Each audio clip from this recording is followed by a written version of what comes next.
The fire on Nadir did not look like a natural disaster. It looked like a deliberate attempt by the universe to see how many things could fail at once. Molten metal fell from a fractured refinery stack, pouring like orange rivers into the narrow streets of the workers' habitat. Atmosphere containment fields flickered and smoked. Air turned to poison in pockets, then back again. The sky was the color of bruised ash. Sirens had given up and gone silent where their wiring had already burned. Above all of this, hanging in a column of turbulent air that would have terrified most pilots, the ISSV Samaritan held its position. From the outside, the ship looked small and oddly disproportionate. A bulky midsection packed with cargo bays and medical pods. Slender booms, holding guidance thrusters extended like insect legs. Cameras mounted in every conceivable angle. Heat shields glowed cherry red on its belly. Along the hull, a symbol glowed as an overlay on millions of screens across the concordant directorate, a stylized, open hand inside a hazard symbol. Inside the ship, Captain Elias Turan watched three things at once. He watched the main feed, which stitched together the exterior cameras into a dramatic view for their subscribers. The burning city, the flicker of emergency vehicles trying to flee, the silhouette of the Samaritan dropping through smoke on thrusters cut close enough for sparks to kiss its hull. He watched the raw sensor data on a quieter screen at his side. Wind speeds, toxin levels, stress points on the stacks and domes, probability estimates for widespread collapse, and he watched his crew. "Nael, take us down another 15 meters, Elias said. Bring us to grid 9.3 on the western flank. We need that access corridor." Nael Rettori's hands flexed on the controls. The pilot's jaw tightened, but his voice stayed even. 15 meters, western flank, got it. Wind shear is ugly down there. If the outer stack goes, it's going to throw debris big enough to open us like a food tin. "It won't go yet," Amamensa said from the engineering console without looking up. "The stress pattern is cycling. We have about 6 minutes before it hits the break point. Maybe 9 if the cooling lines hold. I'll give you a warning if it changes." She did not add that the estimate could be wrong. She trusted her models. She was very good at building them. In the cargo bay, Sergeant Rohan Iyara sealed his helmet and checked the restraints on his squad. The armor they wore did not look like soldiers' gear. It was high-visibility hazard gear in bright colors, reinforced enough to withstand collapsing structures and small explosions.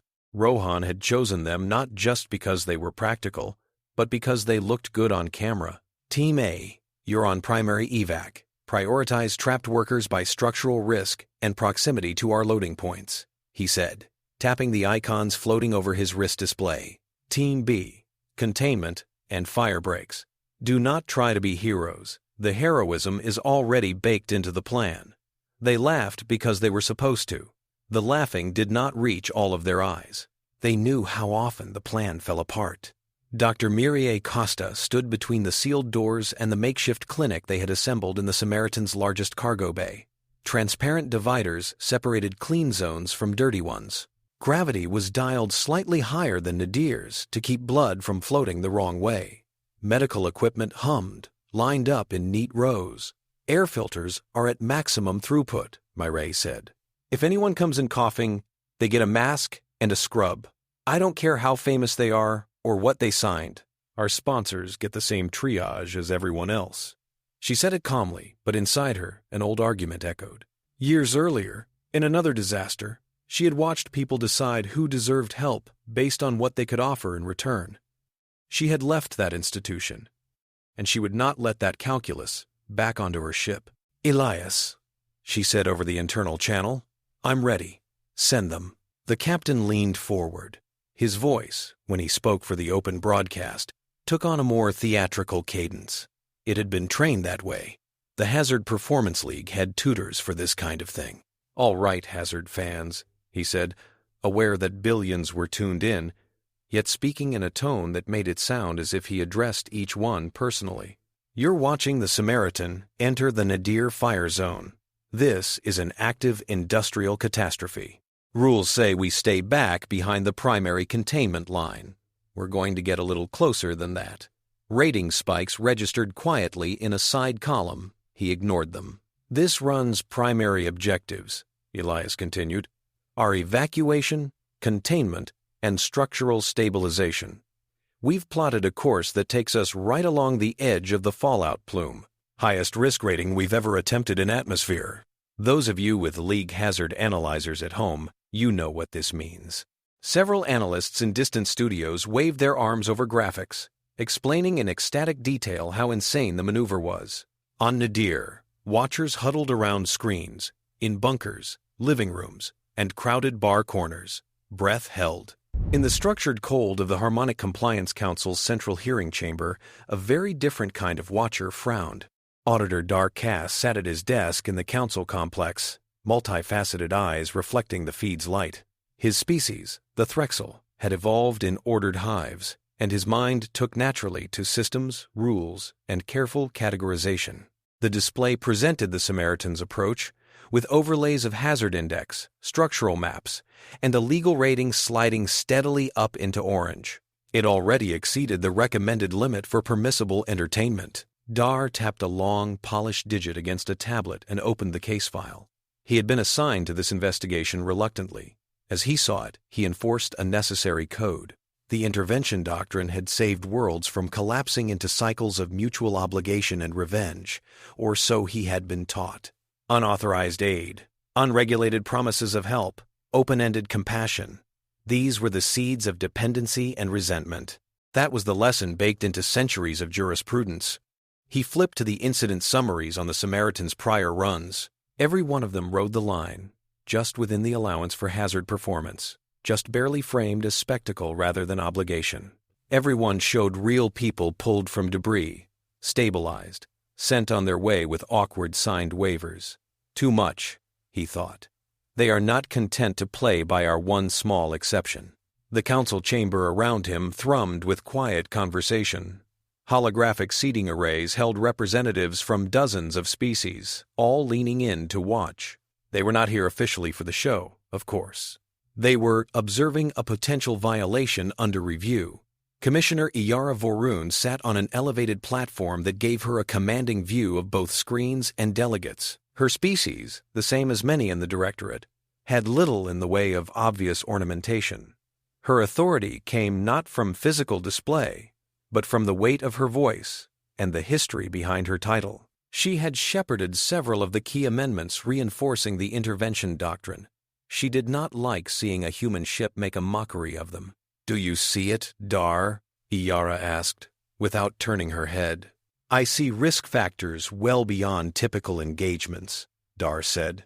"They have plotted a descent path that puts them within collapse radius of 3 stacks instead of 1. They are intentionally maximizing hazard to keep their audience's attention," Iyara said. "They have discovered a path around our strictures. They do not trade aid for dependency.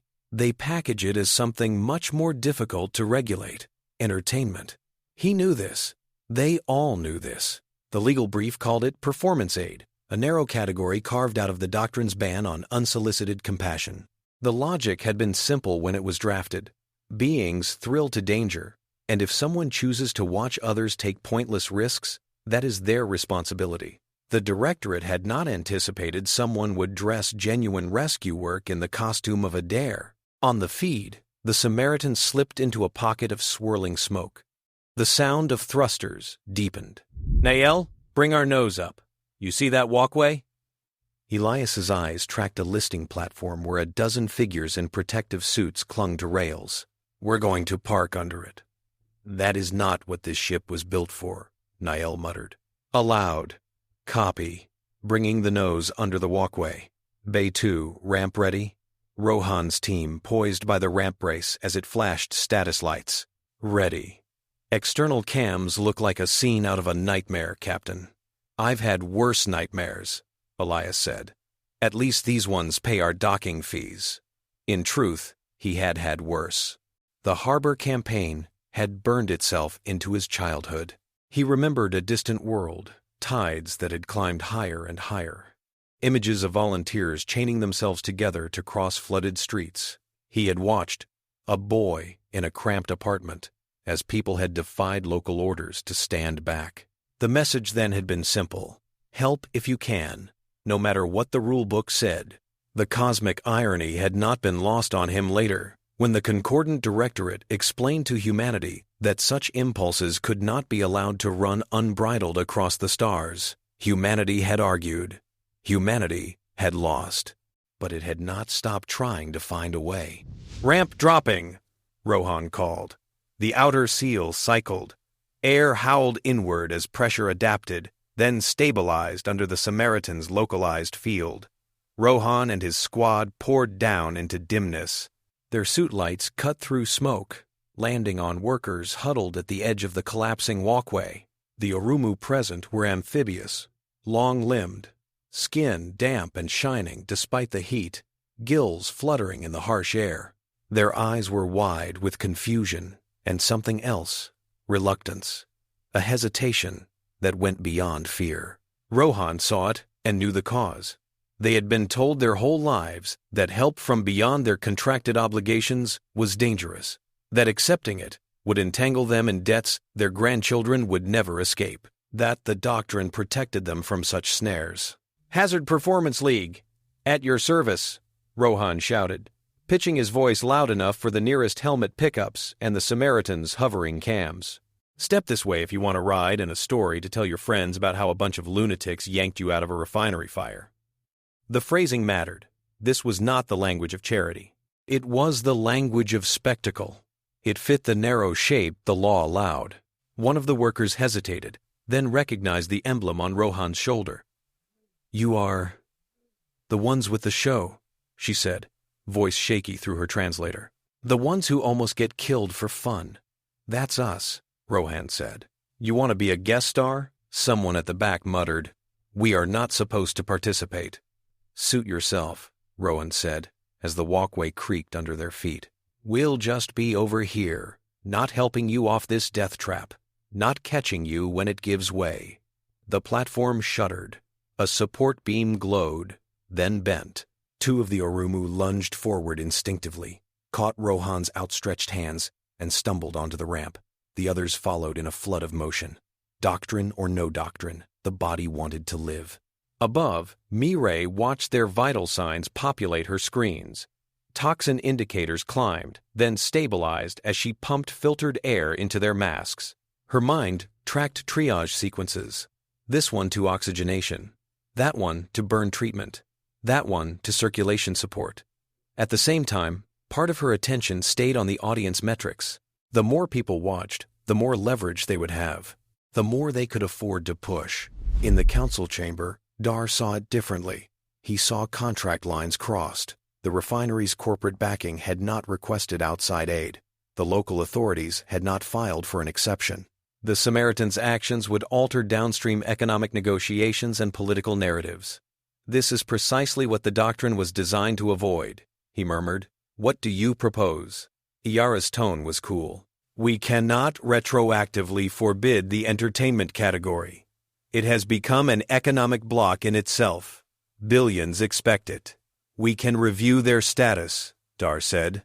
"If it can be shown that their performances are premeditated interventions intended to shift systemic outcomes, then they fall outside the exception. Their license can be revoked."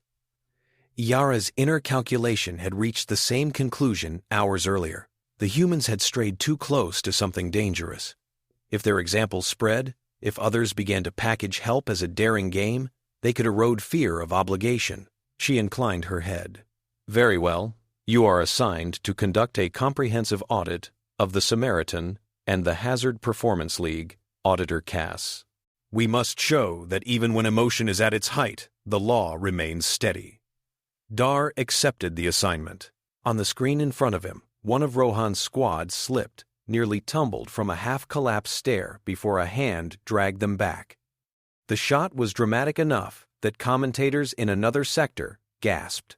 Amid the excitement, a quiet line appeared at the bottom of Dhar's console. Audit case open. By the time the Samaritan pulled free of Nadir's gravity, stabilizing its orbit with scorched plates and a hold full of exhausted evacuees, that line had grown into a thick band of assignments and scheduled meetings. Elias steamed quietly in the command chair as he watched the casualty estimates settle. They had saved hundreds.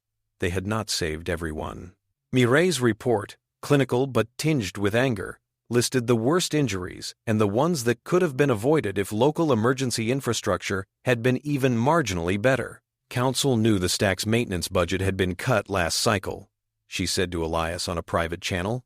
They signed off on it. They signed off on not interfering, Elias corrected. There's a difference, she snorted. Don't feed me that. He almost smiled. Mireille could drill through any comforting half-truth, he told himself. We went as far as we could, under the rules we're playing by, he said. We pulled more people out than the original projections allowed. That is a win in this system. We designed the system, she replied. We found a crack in it and decided to live there. We did, Elias said. And we will keep widening that crack until something has to give. He did not know which would give way first, the Doctrine or them. They were still cooling their hull when Palimar Station appeared in the viewport a day later. A glittering ring of habitat, commerce, and bureaucracy hung against the starfield. The Samaritan's arrival prompted a flurry of chatter among dock controllers and station residents. Their icon had become familiar in this region, the mad human ship with the blunt name and the dramatic broadcasts. The docking process was uneventful. The trouble waited in the reception corridor. Dhar Kass stood with a small delegation, carapace polished, badge glinting with the holographic seal of the Harmonic Compliance Council. He held a tablet in one hand. The station's lighting reflected off his many eyes. To most beings, the effect was disconcerting. Elias read only focus and calculation. The captain stepped out with Mireille, Rohan, and Amma in his wake. Cameras from the Samaritan floated behind them, keeping a respectful distance. More small devices in the corridor belonged to station media. Viewers loved scenes like this. The League encouraged them.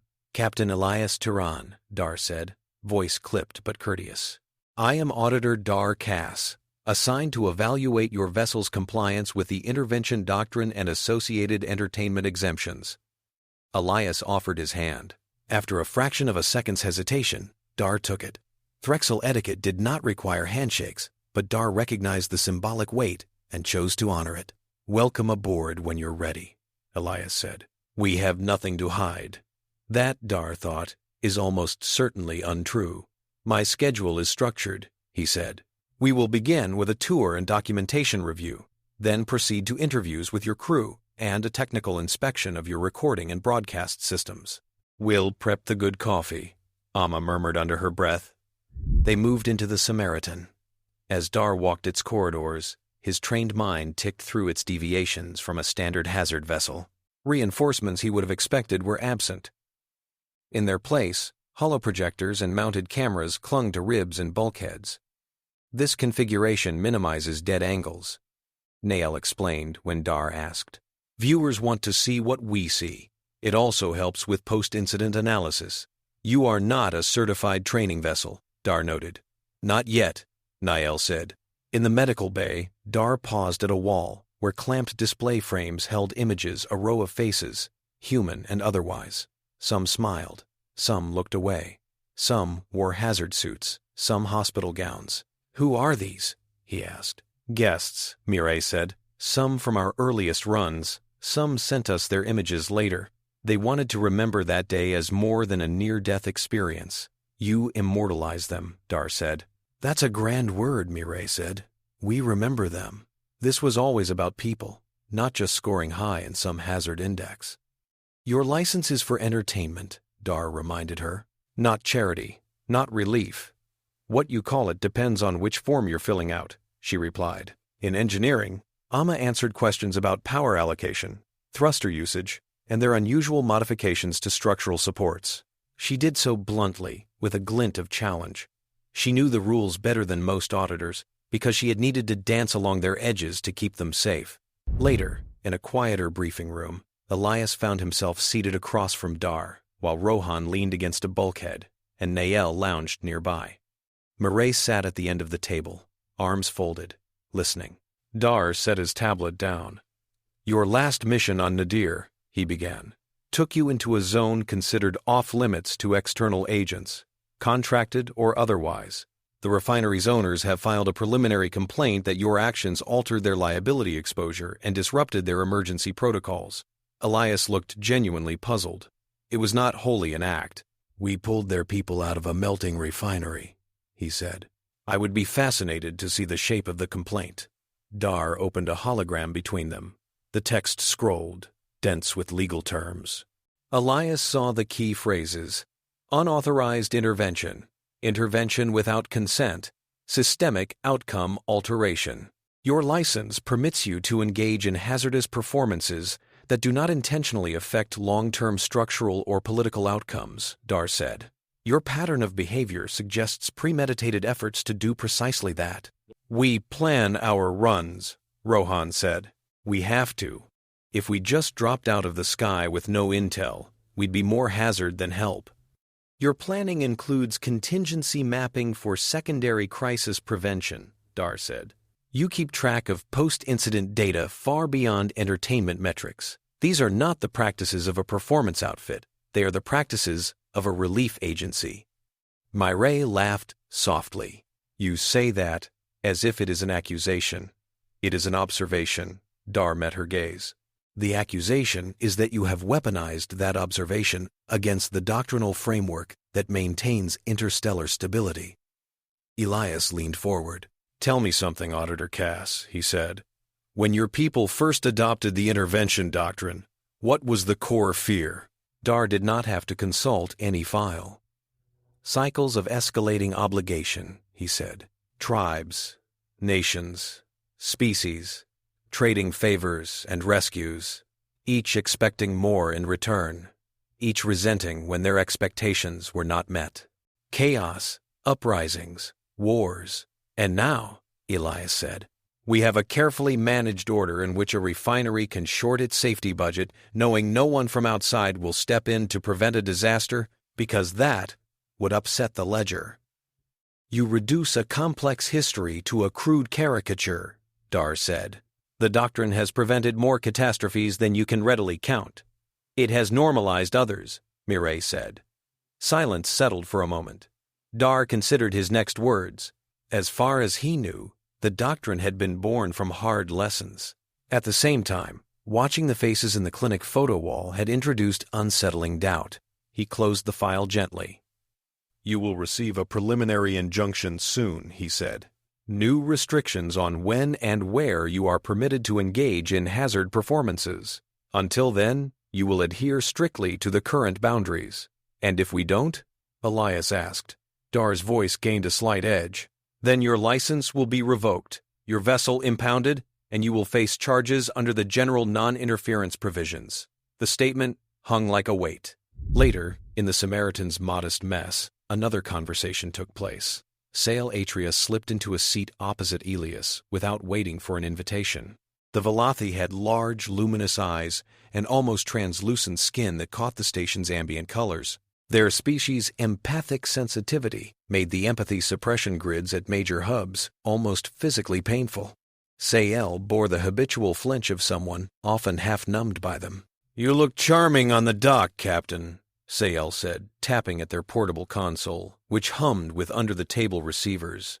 Very calm for someone about to be disassembled on camera by an auditor.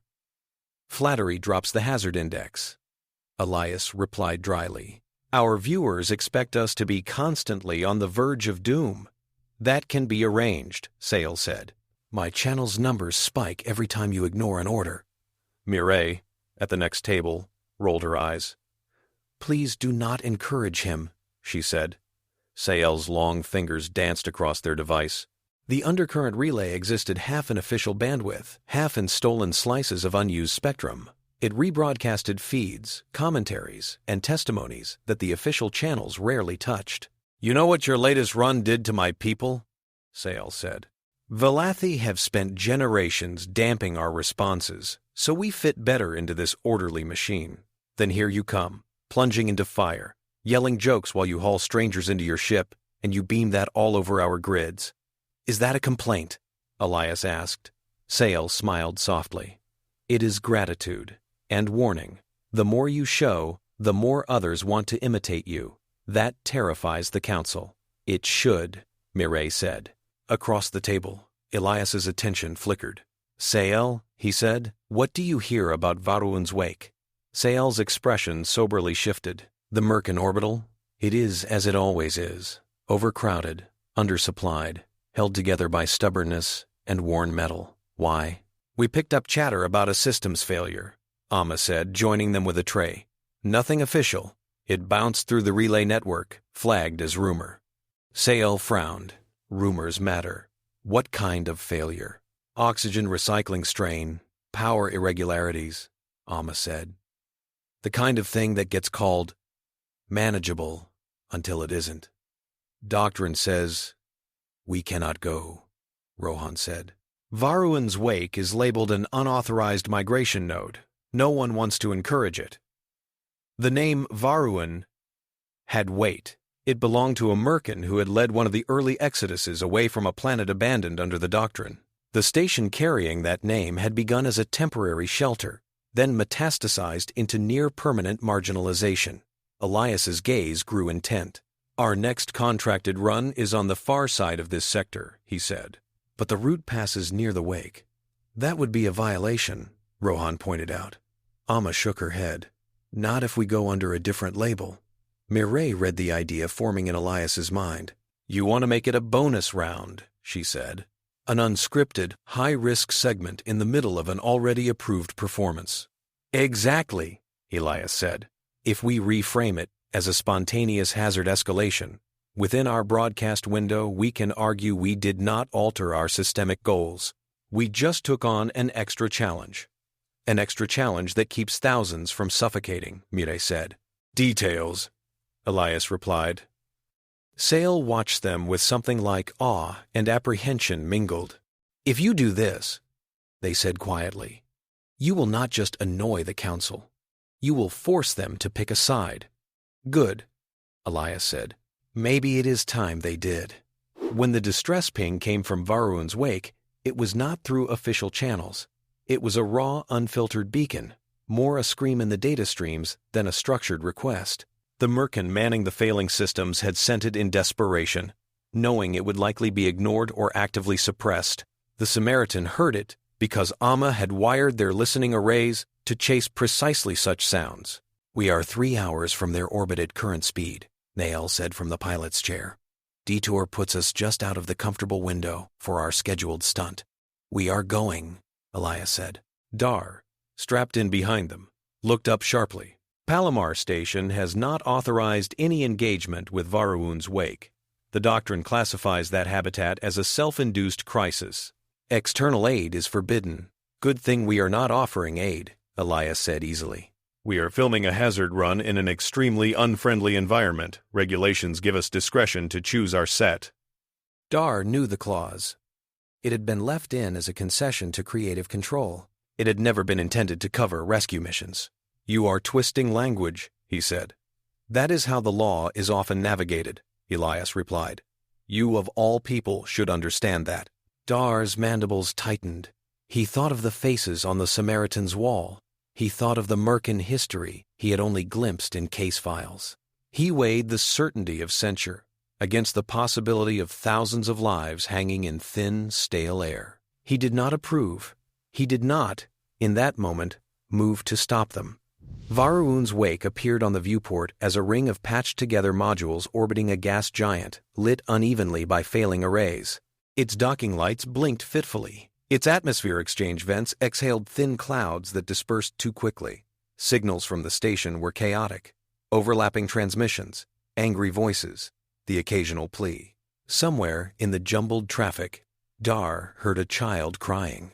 Elias addressed the cameras. To our viewers, he said, you are about to see something rarely broadcast. Varuun's wake sits outside the normal patterns of our directorate. It has been left to fend for itself. We thought it was time to see if we could dance along its edges.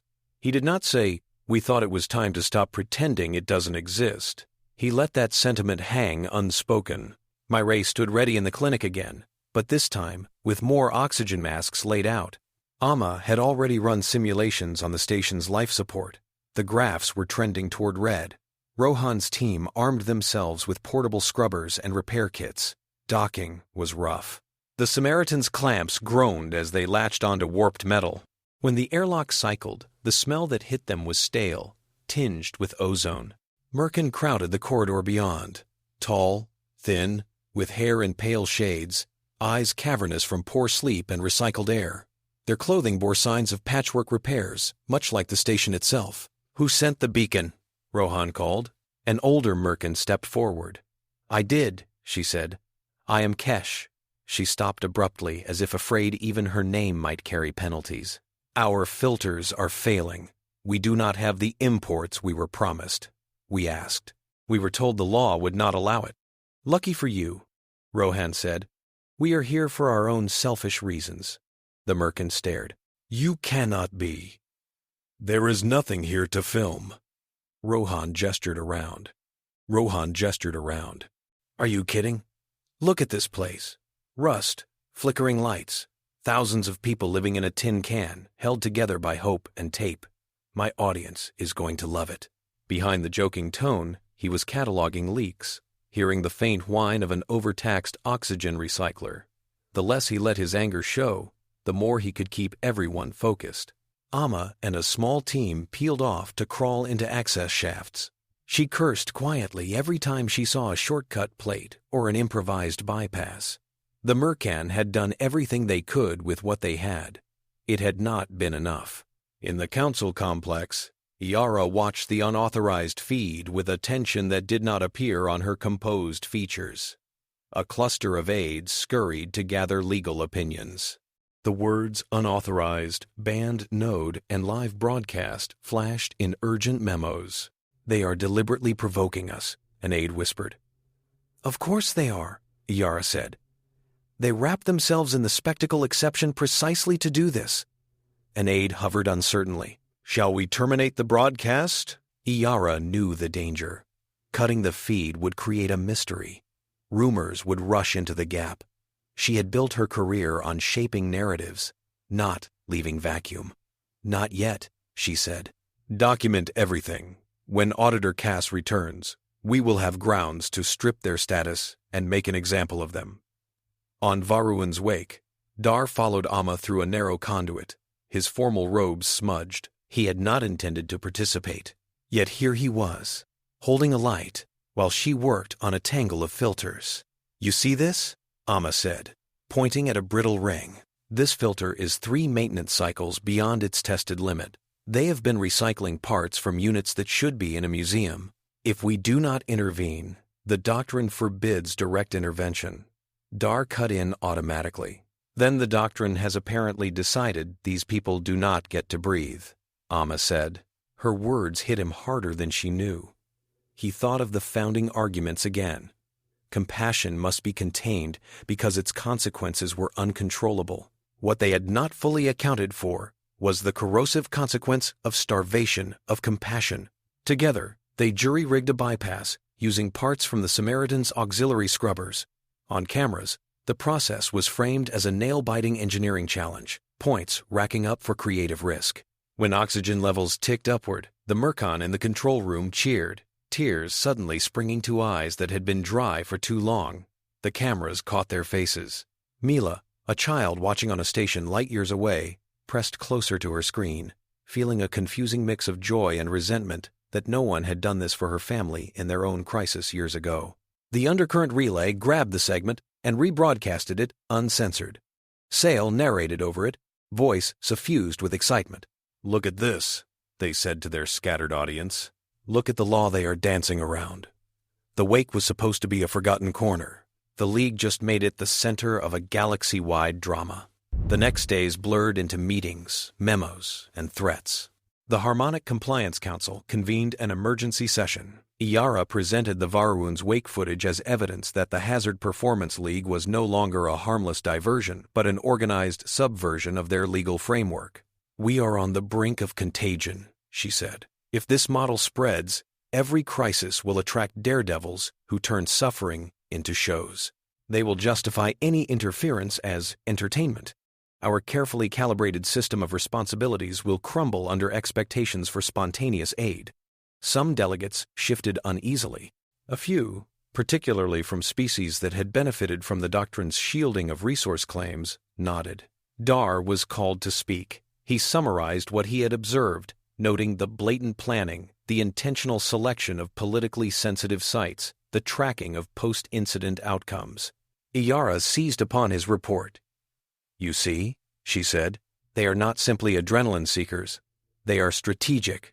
They intend to normalize unauthorized help." Dhar's mandibles clicked faintly.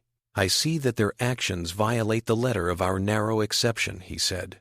"I also see that their broadcasts have saved lives." Several delegates bristled. Iyara's gaze sharpened. "Our purpose is not to weigh individual lives against the stability of the whole," she said.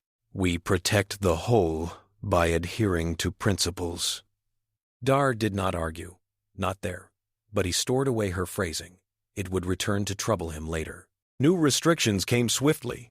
The Hazard Performance League was informed that any future run near an active crisis zone required pre-approval. Zones like Varuun's Wake were now explicitly off-limits, even for performance. The Samaritan's license was marked with a warning flag. Elias read the message in his cabin with a grin set to his mouth.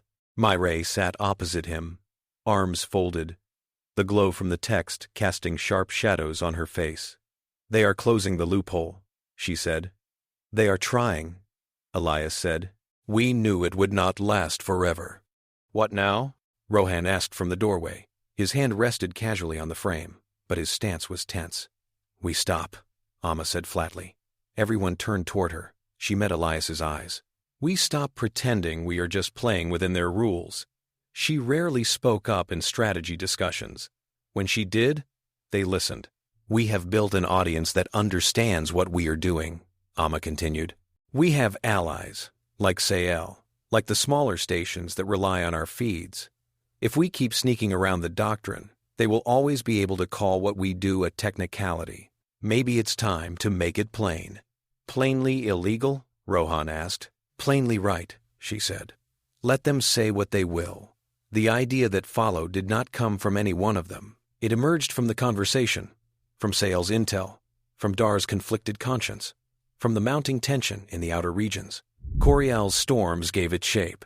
The water world had always struggled with periodic floods. The intervention doctrine had dictated that planetary governments bear sole responsibility for their weather defenses. When a series of storms, more violent than projections, began tearing through coastal structures, internal disputes over budget and blame prevented rapid response. The Council declared the situation an internal adaptation process. External aid remained prohibited. The Samaritan was scheduled to film a controlled hazard event on Korrial's calmer side, a daring dive through towering waves generated by wave generator platforms. It was meant to be pure spectacle, contracted by a conglomerate that liked to associate its brand with thrilling images. As the ship descended into Korrial's atmosphere, the crew watched as unplanned storm fronts rolled in across the horizon, slamming into underfunded defenses. Wave generator platforms failed one by one in cascading failures. Plumes of water and debris pierced the sky. Nael whistled softly. "Those platforms are not supposed to do that. The maintenance backlog is twice as long as recommended," Amma said. "We saw the numbers in the public reports. It is a miracle they lasted this long." "Dhar?" Elias asked. "What is the current stance on intervening if our contracted stunt happens to coincide with system failures?" Dhar's answer was slow. "Precedent holds that if the failures are incidental to the entertainment event and our actions do not fundamentally alter long-term outcomes, minor assistance may be tolerated." "Minor assistance," Elias repeated. "Like making sure their platforms don't collapse and kill hundreds?" Dhar knew what would happen if they did nothing. Casualties, political fallout, that would be handled by the Doctrine's bland machinery. Stories quietly forgotten. He also knew what would happen if they intervened visibly. "You will cross another line," he said. "You will give the Council exactly what it needs to classify you as a security threat." Elias made his choice. "We are going in," he said. "Niall, bring us in close. Rohan, prep gear. Amma, I want structural overlays on those generators." The cameras started rolling. On official channels, the commentary tried to frame it as the League adapting to unexpected complications in their set. On the undercurrent relay, Sael dispensed with euphemism. They are about to save Korrial's skin while the Council pretends it is a training exercise, Sael said. Pay attention.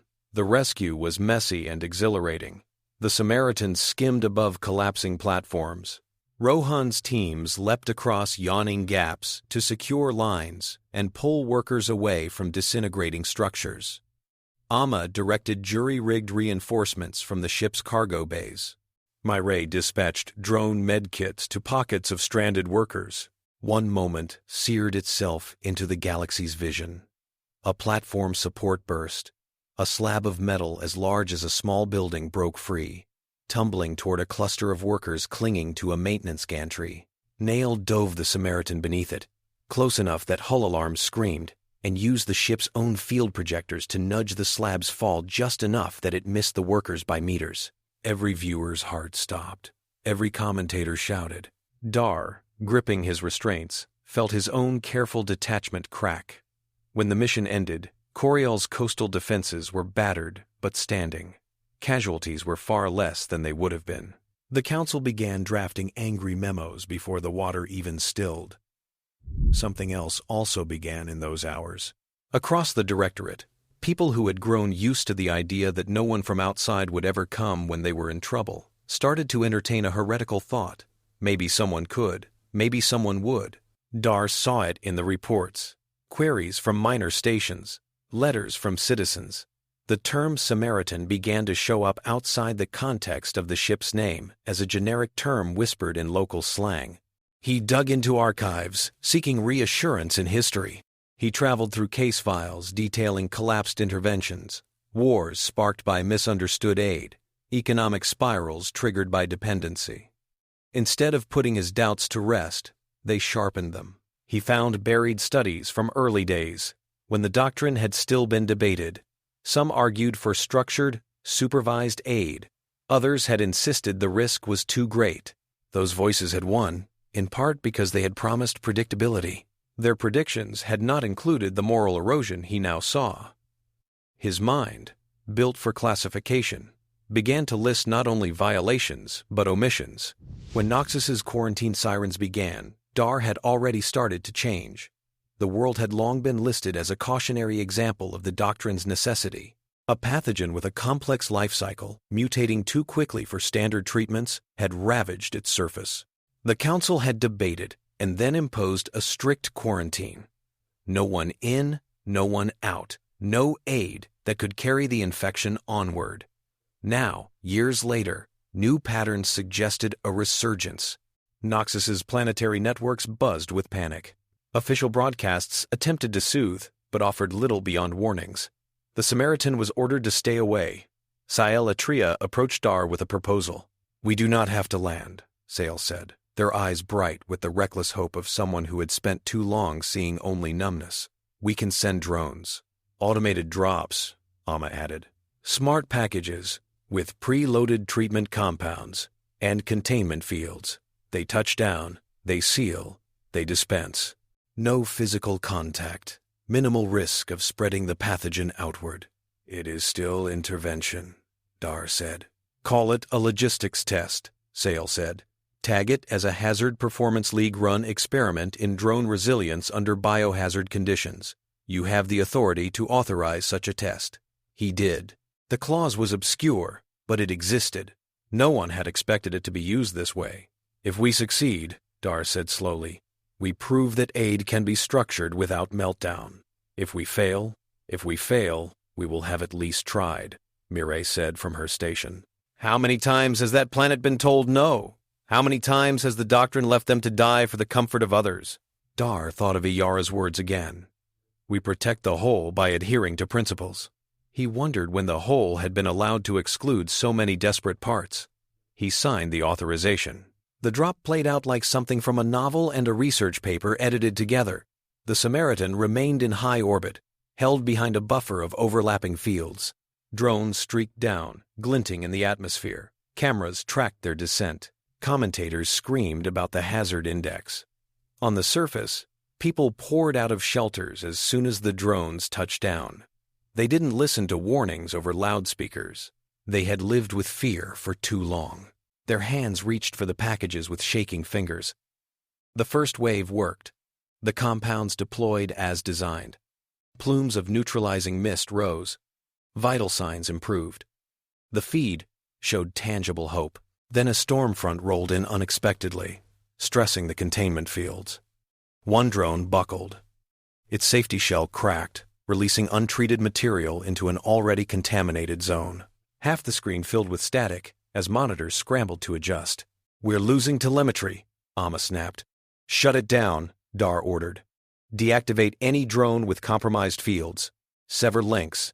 They scrambled. They lost 2 units. The rest hunkered in place. The storm passed. Damage was limited.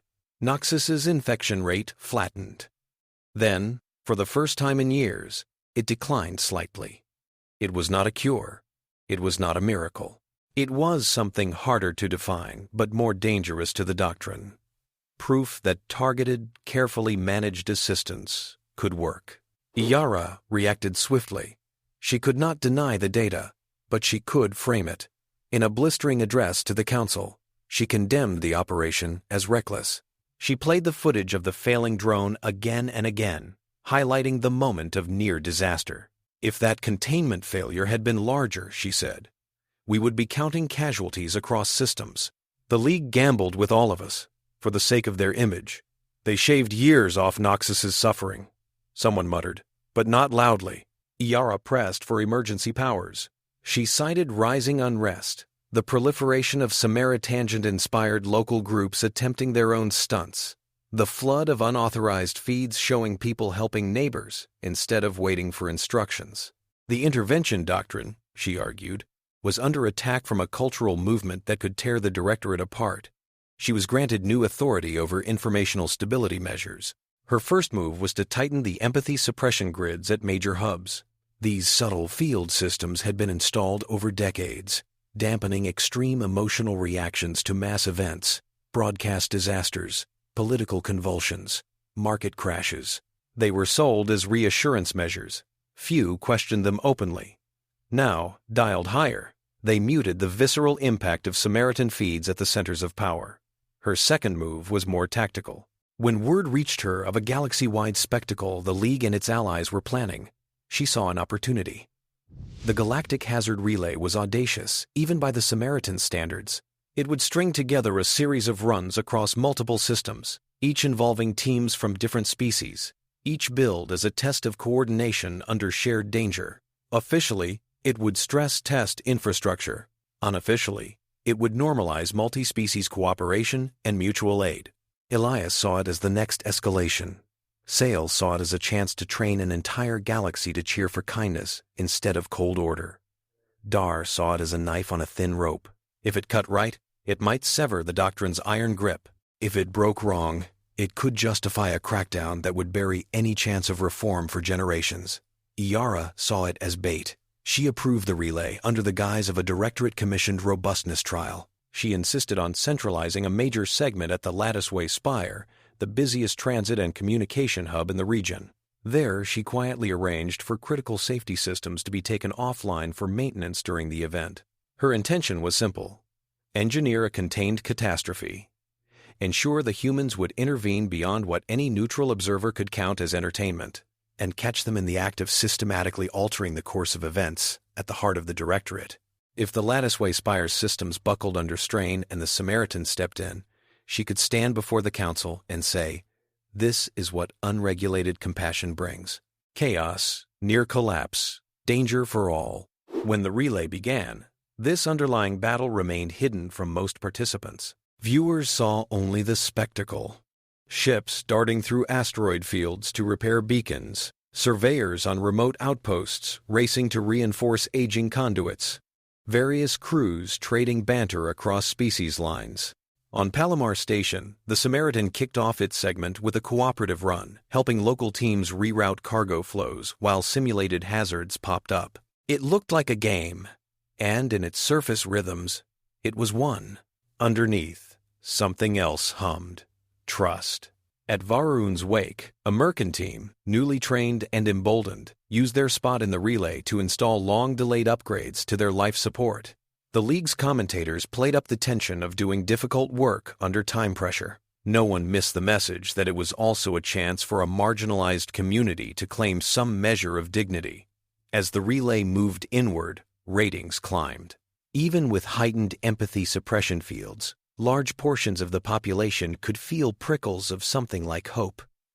Dhar traveled with the Samaritan to the Latticeway Spire. He had his suspicions about Iyara's arrangement. He knew enough about systems to see that too many safety redundancies had been removed at once. He also knew he could not prove her intent. Not yet.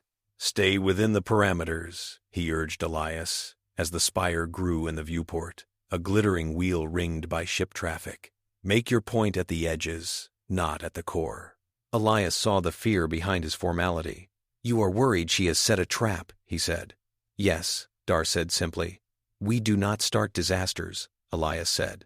"We also do not stand back and watch them unfold if we can help it." It turned out they did not have long to debate. As the Samaritan slid into a docking lane, lights across the spire dimmed, then flared, then went dark in patches. Collision alarms sang. Gravity plating hiccuped. Ship after ship drifted off course. The empathy suppression grid surged to its maximum setting, flattening the emotional spike among the millions aboard. It should have prevented panic.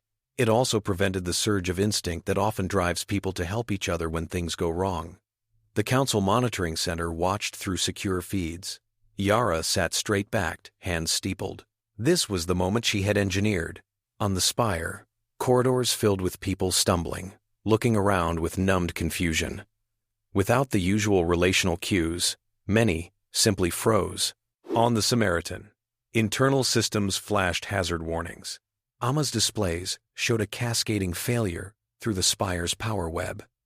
"This is not a simulation," she said. "Load shedding is out of control. Docking control has lost traffic management. If we do nothing, we are going to see dock collisions and structural fractures in about 20 minutes. Council orders?" Nael asked, eyes flicking to Dhar. Dhar's tablet chimed with incoming directives. He read them. "They are instructing us to remain in dock and do not deviate from the scheduled stress test parameters," he said.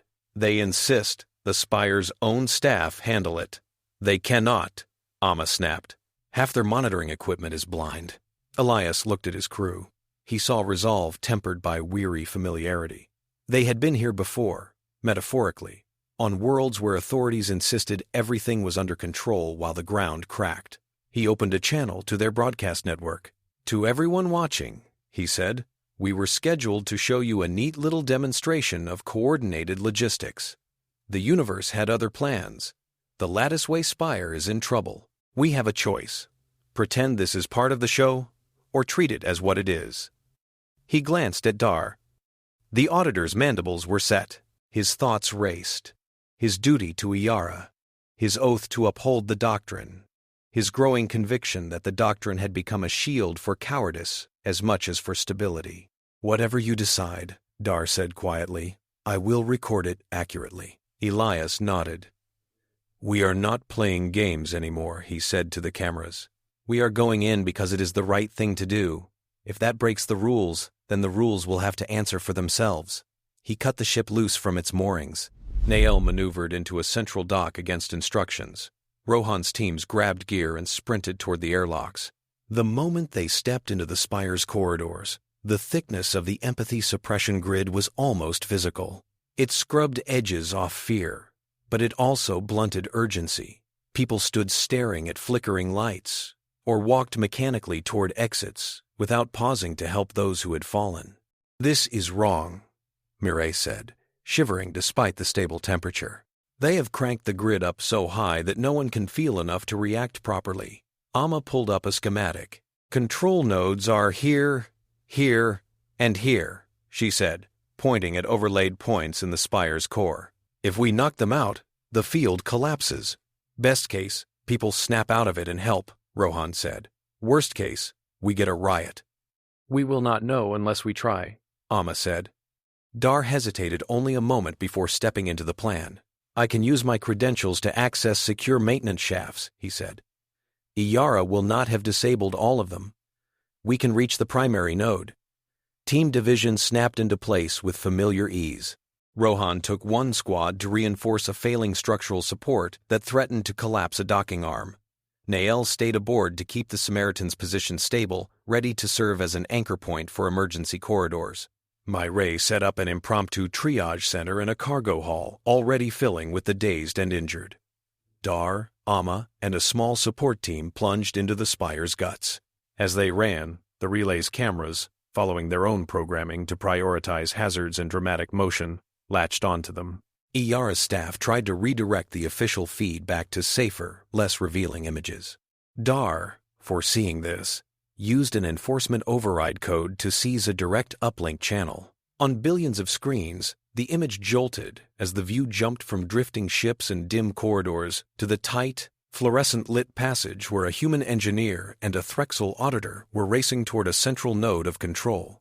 "You are committing a grave offense," Iyara's voice snapped over Dhar's private line. He answered her aloud, knowing it would carry out into the broadcast as well. "I am fulfilling my oath," he said. "To maintain functional stability, the grid is impairing it. You are unleashing uncontrolled emotion into the busiest hub in the Directorate," she said. "You are undoing decades of careful calibration." "Perhaps it needed undoing," Dhar replied. Amma threw her toolkit beside a sealed hatch. "Debating will not open this," she said. Dhar slapped his badge against the access panel, then punched authorization codes with swift certainty. The hatch cycled reluctantly. Beyond lay a chamber humming with field generators, their rhythm slightly off from their normal whisper. Amma dove in, eyes scanning for weak points. She was not here to finesse. "If we take out these three at once," she said, pointing, "the feedback will force a shutdown. It might fry some circuits, but it will stop the field." "Do it!" Elias's voice crackled in their ears. They triggered the sequence. For a heartbeat, nothing seemed to change. Then, a pressure Amma had not consciously recognized eased from her skull. The ambient murmur of the spire shifted. In the main corridors, people staggered. Some cried out. A wave of feeling rolled through the station as if someone had poured color back into a monochrome picture. Fear spiked, yes, but so did anger and concern. On the docks, a Threxel logistics clerk, who had been staring numbly at a console, suddenly saw a child about to be crushed by a drifting cargo container. Without thinking, they lunged forward, tackling the child out of the way. Another worker, Orumu, saw an elder slip on a buckling floor and rushed to help. The cameras captured all of it. Viewers used to sanitized feeds and tempered responses saw something raw and familiar. People looking at one another in sudden clarity and deciding to act. Back in the council chamber, Iyara watched in horrified fascination. She had always believed that without the grid, the spire would devolve into chaos at the first major shock. Instead, emergent order formed faster than any scripted drill she had seen. The Samaritan's crew became focal points, drawing others into their orbits. But they were not the only ones helping. A Merkin technician rigged temporary bracing on a cracked bulkhead using parts scavenged from an advertisement scaffold. A Velothi medic pushed through her own surging empathy to coordinate triage with Myray. A Jiaotun cargo handler used their dual bodies to stabilize a listing freight frame. The narrative, so long controlled by carefully modulated reports, had slipped free. Iyara moved to cut the broadcast. Dhar anticipated the move. He rerouted the uplink through a secure enforcement channel that Iyara herself had insisted remain active at all times for oversight. "You are committing treason," she hissed into his ear. "I am committing documentation," he said. "The Directorate will see what we have built and what we have suppressed." The climax unfolded over the next tense minutes. One of the main docking arms sagged, threatening to shear off and crush a cluster of small vessels. Rohan's team, already clinging to its framework, anchored emergency cables back to the Samaritan while workers above and below them scrambled to offload passengers through improvised bridges. Nael kept the ship steady despite uneven tugs, hands cramped on the controls. He felt the thin line between success and catastrophic failure, like a physical wire in his chest. In the cargo bay turned clinic, Myray worked with a calm that belied the pounding of her heart. Bleeding, broken beings from half a dozen worlds sprawled on improvised beds. Volunteers followed her sharp instructions. Their preconceptions about who they were supposed to help and who they were supposed to ignore burned away by urgency. Dhar and Amma, systems stabilized for the moment, coordinated with Spire technicians to reboot critical circuits without reigniting the suppression grid. All of it went out to the galaxy. At first, some viewers reacted as they would to any dramatic episode. They cheered the near misses, gasped at the falls, clapped when someone curbed disaster. Then something subtle shifted. They saw not just the danger, but the threads of connection forming in real time. On Nadir, an Orumu worker who had once hesitated on a collapsing walkway watched others hesitate for only a fraction of a breath before acting. On Korrial, coastal workers who had barely survived the last storms saw the Samaritan again and murmured blessings in their own tongue. On Varuun's wake, in cramped corridors, Merkin gathered around a battered screen and saw their once maligned visitors leading the charge at the center of the directorate. On Noxis, behind sealed doors, patients and caretakers huddled around flickering projections and saw not just the drones that had once descended, but the people behind them, risking themselves for a place the Doctrine had written off. The Latticeway Spire held. Systems stabilized. Damage was serious, but survivable. The casualty count, when it came, was much lower than any pre-incident model had predicted for an uncontrolled failure. Iyara had intended to show how dangerous unauthorized intervention could be. Instead, she had provided the stage on which its necessity was made undeniable. There was no neat wrap-up, no official declaration that the Doctrine was abandoned. The Council did not move that quickly. Iyara immediately pushed for strict charges against Elias and his crew, arguing that whatever good they had done, they had broken the law and endangered everyone by dismantling the grid. She found less support than she expected. Junior council members, emboldened by what they had seen, argued back. Some cited Dhar's report, which emphasized not only the Samaritan's role but the way ordinary citizens had stepped up once the grid was down. Their words carried the weight of images millions had absorbed. Petitions began to flow in from every corner of the directorate. Some cautiously worded, some blunt. They did not all demand the same thing. Some wanted more supervised aid. Some wanted the grid recalibrated. Some wanted the Hazard Performance League expanded, others constrained. What they shared was simple. They refused to let the Latticeway event be written off as a reckless stunt or an anomaly. It had shown them that their fear of entangling compassion had become a fear of feeling at all. Amid this storm, the Samaritan remained in a kind of legal limbo. Its crew was not arrested when local Spire authorities, freshly aware of their own agency, declined to assist in detaining the people who had helped them. Iyara could not order armed teams aboard without risking open visual confrontation. She knew better than to supply that image to the networks. In a compromise born more of exhaustion than consensus, the Council announced the formation of a working group to draft what they called the Mutual Aid Accords. The Doctrine would not be discarded, but exceptions would be carved carefully, tested, and expanded if successful. The Hazard Performance League was invited under tight oversight to serve as a proving ground for structured, accountable aid operations. Their spectacle would become both training and trial. Elias heard the announcement in the Samaritan's small common room, surrounded by his crew and Dhar and Sael, the latter patched in through a flickering projection. "So they want us to become legitimate," Rohan said, raising an eyebrow. "They want to put a leash on us," Amma said. "They want to study what makes people cheer for you and see if they can replicate it without losing control," Sael added. "Good luck to them." Mireille watched Elias's face. She saw the fatigue in the lines around his eyes and the slight hunch in his shoulders. She also saw the small, fierce light that had not dimmed. "How do you feel?" she asked. "Like we just raised the difficulty setting," he said. Dhar looked at him. "Would you have done anything differently?" he asked. Elias thought of Nadir's fire, Varuun's stale air, Korrial's waves, Noxis's despair, the frozen faces on the latticeway before the grid went down, and the sudden, messy wave of humanity, human and otherwise, that had broken free. "No," he said. "We did what needed doing. The fact that it was forbidden is the problem, not the act itself." Outside, Palimar Station's docking lights shifted from red to a calmer blue as traffic patterns returned to normal. The Samaritan's departure slot gleamed on Nael's console. A short message pinged from Iyara's office. It did not carry the heat of earlier threats.